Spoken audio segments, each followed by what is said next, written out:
Saya Tifal Solesa melanjutkan Kompas Petang, Saudara. Pihak Partai Keadilan Sejahtera angkat bicara soal sejumlah menteri kabinet Presiden Prabowo yang sowan ke kediaman Presiden ke-7 Joko Widodo. PKS mengingatkan soal matahari kembar. Politisi PKS Mardhani Alisera bilang silaturahmi sejumlah menteri di Kabinet Merah Putih yang juga mantan menteri di era Jokowi bersilaturahmi ke kediaman Jokowi baik. Namun ia mengingatkan jangan sampai ada persepsi matahari kembar. Mardhani bilang meskipun Prabowo tak tersinggung, jangan ada kesan matahari kembar di pemerintahan.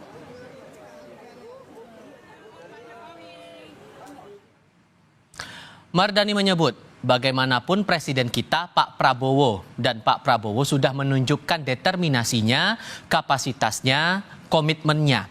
Dan saya pikir Pak Prabowo juga tidak tersinggung ketika ada menterinya yang ke Pak Jokowi. Namun yang jadi pesan saya cuma satu, jangan ada matahari kembar. Satu matahari saja lagi berat, apalagi kalau dua. Ujar politisi PKS Mardhani Alisera yang kami kutip dari kompas.com.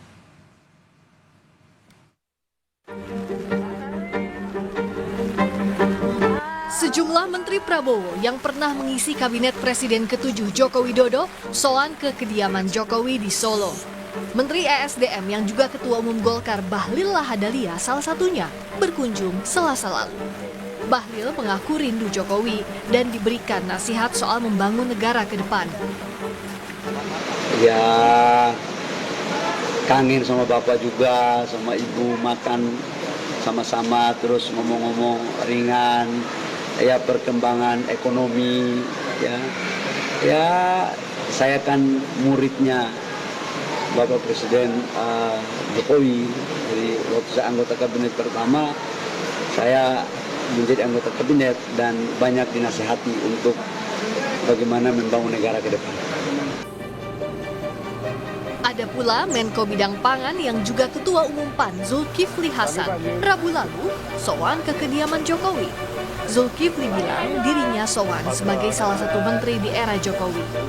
Ia juga berkomentar soal pertemuan Prabowo Megawati yang ia sebut sebagai silaturahmi yang baik.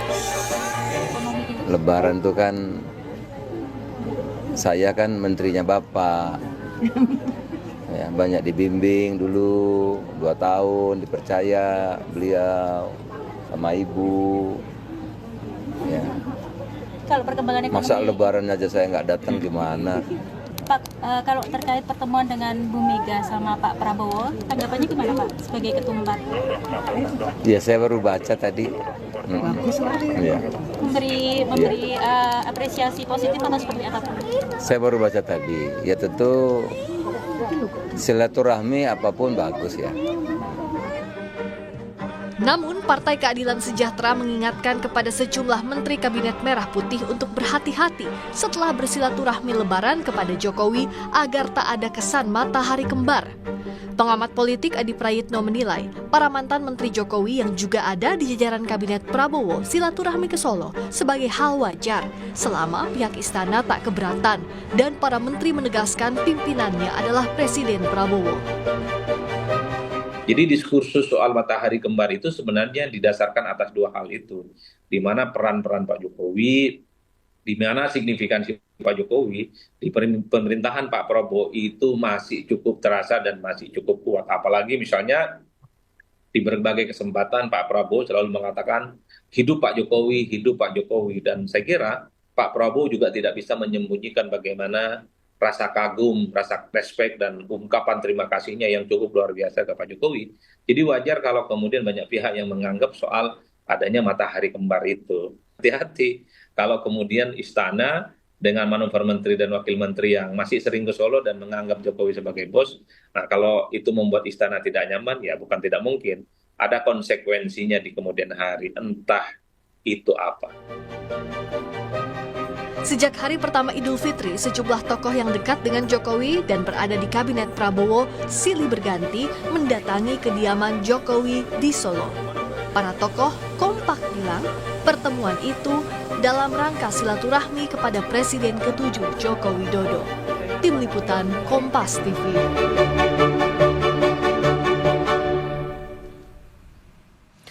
Apakah silaturahmi sejumlah Menteri Kabinet Merah Putih yang pernah menjadi Menteri Kabinet era Jokowi bisa memunculkan potensi matahari kembar yakni Presiden Prabowo dan Presiden ke-7 Joko Widodo? Kami akan bahas hal ini bersama Sekjen Partai Golkar Sarmuji dan Direktur Eksekutif Carta Politika Yunarto Wijaya. Selamat sore semuanya, apa kabar? Selamat sore Mas Tifal. Terima kasih semua sudah bergabung bersama kami kali ini. Kami juga masih menantikan kehadiran dari politisi Partai Keadilan Sejahtera Mardani Alisera yang awalnya sudah bersedia untuk bergabung bersama kami dalam diskusi kali ini. Saya mulai dari Mas Toto kalau begitu. Dari pernyataannya Pak Mardani bilang jangan ada matahari kembar, menurut Anda sejauh mana bisa dibaca hal ini? Ini kekhawatiran yang beralasankah atau gimana Anda membaca itu?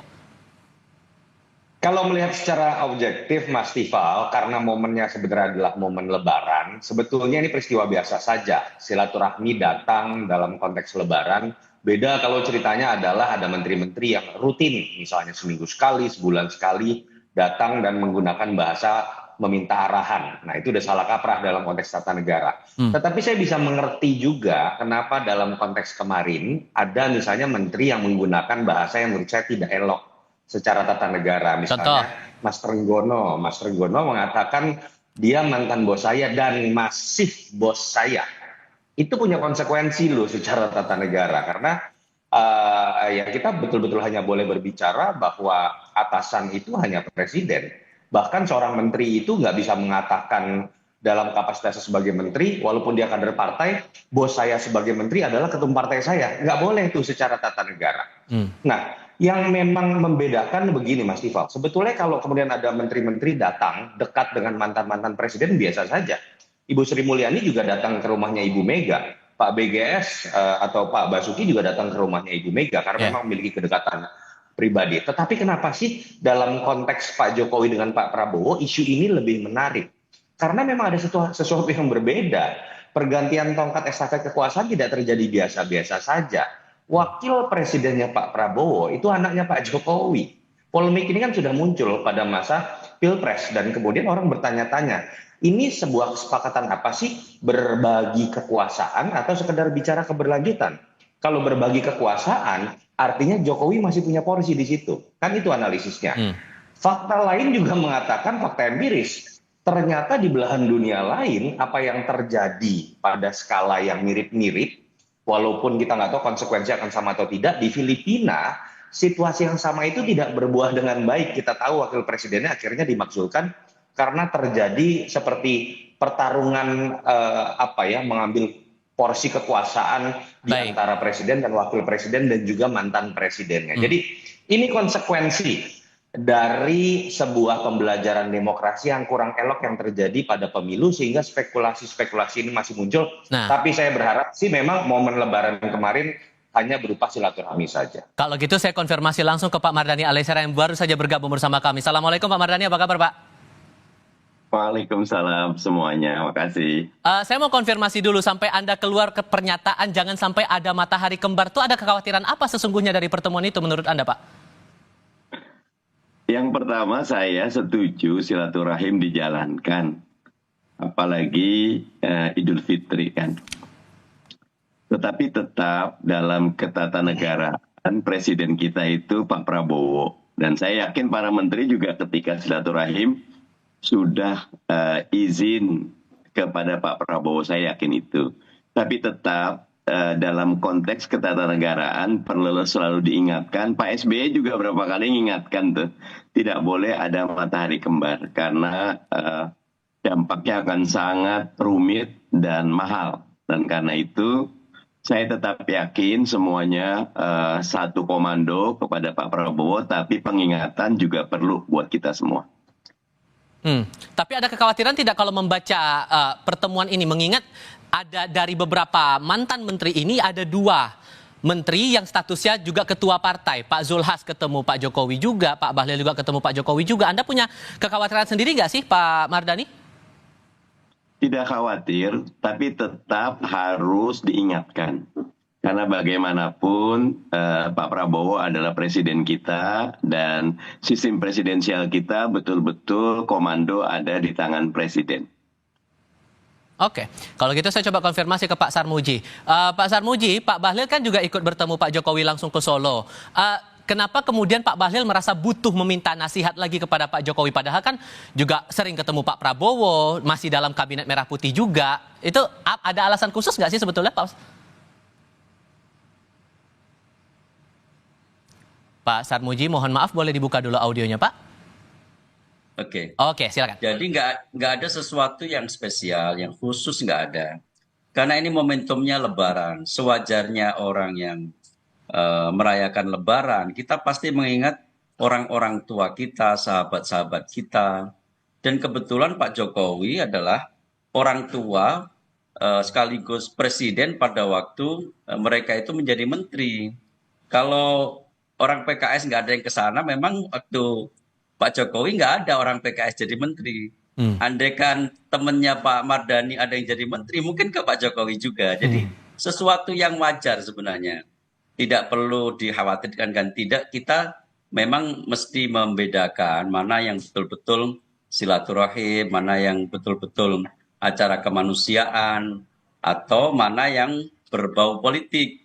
Kalau nanti semuanya ditarik ke dalam politik, nanti orang nggak mau itu silaturahim karena takut, wah jangan-jangan nanti nggak enak sama istana. Nanti ada orang meninggal nanti, wah jangan-jangan nanti dicurigai ini dan seterusnya. Jadi kita perlu menempatkan sesuatu secara proporsional, sesuatu yang wajar-wajar saja. Mana yang memang acara kemanusiaan, acara persahabatan, ulang tahun, reuni, dan sebagainya, ya maknai saja sesuai dengan konteksnya. Tidak lebih dari itu, gitu. Oke. Kalau keluar konteks, semuanya akan repot malahan. Kalau kemudian diingatkan jangan sampai ada matahari kembar, sejauh mana Anda mencermati itu, Pak Sarmuji? Ya sebenarnya tanpa diingatkan pun menteri itu sudah tahu lah standar prosedurnya. Siapa bosnya sudah tahu. Mereka kan juga takut di reshuffle juga. Memang mereka nggak takut di reshuffle. Udah tahu bosnya siapa. Kepatuhannya pasti tegak lurus dengan presiden. Siapa pemegang otoritas, yaitu yang mereka patuhi. Udah otomatis itu. Saya pikir apalagi para politisi udah tahu cara mainnya. Udah tahu bosnya siapa punya kewenangan. Jadi mereka tidak perlu terlalu dikhawatirkan. Persoalan mengingatkan ya silahkan saja. Namanya juga mengingatkan, nggak ada salahnya.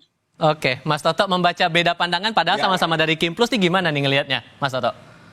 Ya saya melihatnya positif lah. Mas Sarmuji bicara dalam konteks bahwa meyakini bahwa kode etik itu akan sangat dimengerti lah. Bahkan dengan bahasa telanjang tadi Mas Sarmuji mengatakan gak usah takut lah, takut dipecat juga kok gitu kalau berani matahari kembar gitu ya para menteri.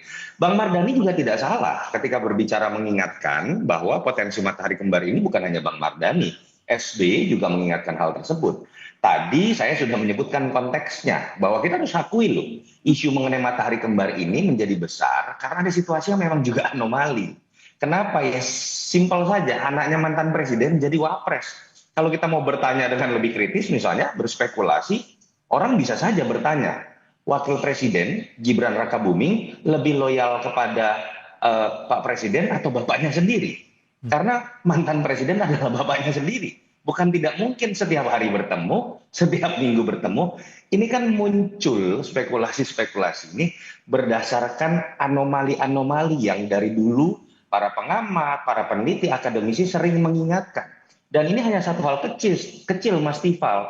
Anomali sistem lain, misal ketika kita membiarkan begitu saja, menteri kita, pembantu presiden, tetap jadi pimpinan parpol. Kan akan terus-menerus orang berspekulasi dan bertanya, dia lebih loyal dan lebih manut kepada ketua umumnya atau kepada presidennya. Jadi seharusnya dari situasi ini kita belajar. Yuk kita saklekkan sistem presidensial kita, yuk kita saklekkan demokrasi kita, jauhkan dari dinasti, jauhkan dari hal-hal yang kita anggap oke, aturannya diperbolehkan atau diubah-ubah, tapi akan memunculkan pertanyaan-pertanyaan dan polemik seperti ini. Kalau itu kita sepakat dan kita mau luruskan, nggak ada kok bahasan seperti ini. Matahari kembar tidak akan terjadi karena sistem yang kita sepakati. Dualitas loyalitas dari menteri juga tidak akan terjadi kalau kita sepakati bahwa menteri yang sudah jadi pembantu presiden nggak perlu lagi jadi pimpinan partai sehingga kemudian harus terbagi waktunya. Ini adalah masalah sistem. Oke, sehingga kalau menurut Anda, Pak Mardhani, sampai batas mana kedekatan mantan menterinya Pak Jokowi dan juga yang saat ini menjadi menterinya Pak Prabowo dianggap aman-aman saja sehingga ya masalah matahari kembar ini tidak terjadi? Akan sangat bisa kita lihat dari kebijakannya. Kalau kebijakannya nurut kepada Pak Prabowo, pasti komandonya satu. Tapi kalau ternyata ada punya titipan-titipan lain, nah masyarakat bisa menilai. Tapi kalau kita melihat Pak Prabowo juga sangat menghormati Pak Jokowi. Dan buat saya itu budaya yang baik, bahwa tiap presiden itu ada zamannya. Kalau dalam bahasa Arab itu likuli marhalah rijaluha. Setiap tahapan tuh ada orangnya. Zaman Pak Jokowi udah selesai, 10 tahun beliau membangun. Sekarang zamannya Pak Prabowo. Tapi Pak Prabowo tidak meninggalkan Pak Jokowi. Tapi tetap diingatkan dalam sistem presidensialisme kita tidak boleh ada matahari kembar. Tapi kalau Anda sampai mengingatkan, saya butuh penegasan lagi, mengingatkan jangan sampai ada matahari kembar ini, Pak Mardhani, apakah Anda menangkap ada ketidakwajaran dalam tanda kutip dalam komunikasi di internal kabinet? Kalau sekarang sih tidak ada. Gimana? Mohon maaf, diulang. Kalau sekarang tidak ada, harmoni semuanya. Pak Prabowo kalau rapat luar biasa, Pak Bahlil kalau hadir di Hambalang luar biasa, Pak Zulhas dari PKS semuanya baik. Dan semuanya terkoordinir dengan rapi. Oke, kalau saya konfirmasi ke Pak Sarmuji, berarti di internal pemerintahan di kabinet sejauh ini semua satu arah, satu komando mengikuti arah dari Pak Prabowo? Ya, sejauh yang saya pahami, saya ketahui, semuanya menjabarkan visi misi presiden ya. Tidak ada yang di luar koordinasi presiden, tidak ada perintah lain yang kemudian dijalankan oleh menteri. Yang dijalankan oleh menteri adalah semata-mata perintah presiden dan memenuhi apa yang diinginkan oleh presiden. Jadi politik meskipun bagi saya politik itu bukan sesuatu yang dikatakan, tetapi yang dikerjakan. Tetapi indikasi-indikasi yang dikerjakan pun tidak ada yang menampakkan tanda-tanda bahwa ada koordinasi lain di luar koordinasi presiden. Baik, Pak Sarmuji, Pak Mardhani, Mas Toto, terima kasih banyak sudah berdiskusi bersama kami kali ini. Sehat selalu semuanya. Assalamualaikum, selamat sore.